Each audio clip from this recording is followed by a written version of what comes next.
नमस्कार दोस्तों, आज हम आपको हनुमान जी की ऐसी सच्ची घटना बताएंगे जिसे सुनने के बाद आपके रोंगटे खड़े हो जाएंगे। इस सच्ची घटना को सुनने के बाद आपको पता चल जाएगा कि हनुमान चालीसा में कितनी शक्ति है और हनुमान जी का नाम लेते ही भूत पिशाच कैसे थर-थर कांपते हैं।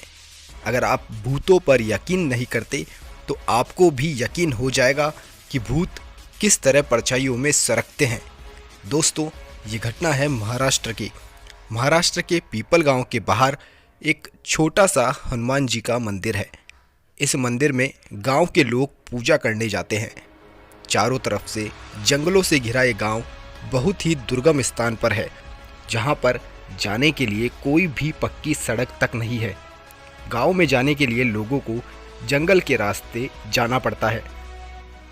गांव वालों के अनुसार इस जंगल में कई दुष्ट शक्तियों का वास है, साथ ही यहाँ पर कई तांत्रिक क्रियाएं भी होती आई है।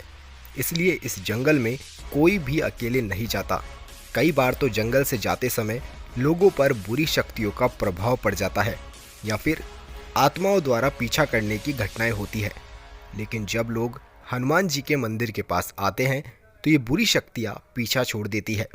इसी वजह से गांव के लोगों ने कई बार हनुमान जी के चमत्कार के दर्शन भी किए हैं। हनुमान जी के मंदिर के कारण ही कोई भी बुरी शक्ति गांव में प्रवेश नहीं कर सकती। इस वीडियो में हम आपको एक ऐसे ही चमत्कार के बारे में बताएंगे। दोस्तों, उसी गांव में रहने वाले माधव के साथ एक ऐसा हादसा हुआ था जब हनुमान जी ने स्वयं उसकी रक्षा की थी। माधव रोज हनुमान जी के मंदिर जाकर हनुमान जी की पूजा करता था। हनुमान जी की कृपा के कारण सब कुशल मंगल था। माधव रोज कमाकर अपना परिवार चलाता था। माधव के पिता को एक दिन अचानक गांव से बाहर जाना पड़ा और माधव के पिता जंगल के रास्ते गांव से बाहर गए और जंगल के रास्ते ही वापस गांव में आए। तभी अचानक उनको महसूस हुआ कि उनका कोई पीछा कर रहा है। डर के मारे माधव के पिताजी के पसीने छूटने लगे। वो दौड़ते हुए गांव में वापस आ गए, लेकिन अचानक उनकी तबीयत खराब हो गई और उनको बुखार आ गया। पिता की तबीयत को देखकर माधव चिंता में पड़ गया। गांव वालों ने माधव को वैद्य को बुलाने को कहा, लेकिन रात बहुत हो चुकी थी और जंगल के रास्ते जाना बहुत खतरनाक था। रात के समय बुरी शक्तियों का प्रभाव अधिक रहता है, इसलिए उसकी पत्नी माधव को नहीं जाने दे रही थी।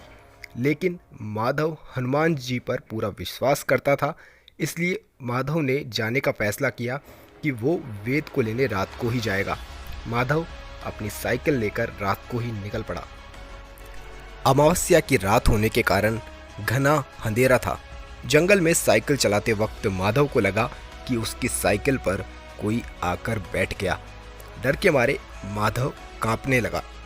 थोड़ी दूर जाने के बाद अचानक पीपल के पेड़ के पास कुछ फूटने की आवाज़ आई और साइकिल रुक गई। माधव ने साइकिल से उतरकर देखा कि साइकिल का टायर फट गया है। फिर माधव पैदल ही साइकिल लेकर चलने लगा। तभी उसे किसी ने आवाज़ लगाई, रुक जा माधव, मैं तुझे आगे नहीं जाने दूंगा। तेरा बाप मेरा दोस्त है और मैं उसकी जान तुझे नहीं बचाने दूंगा। और उसके एक डरावने से चेहरे वाला व्यक्ति माधव के सामने प्रकट हुआ। डर के मारे माधव के पसीने छूट गए। माधव ने हिम्मत दिखाते हुए कहा कि मेरी रक्षा के लिए मेरे हनुमान जी हैं, तुम जो भी हो वापस चले जाओ। फिर माधव ने अपनी आंखें बंद की और ज़ोर ज़ोर से हनुमान चालीसा का पाठ करने लगा।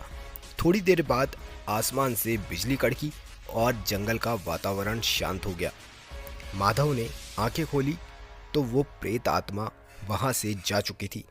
फिर माधव दूसरे गांव में जाकर वेद को ले आया और हनुमान जी के मस्तक का सिंदूर अपने पिताजी के माथे पर लगा दिया। उसके पिताजी भी ठीक हुए और पूरे गांव वालों ने हनुमान जी को नमस्कार किया।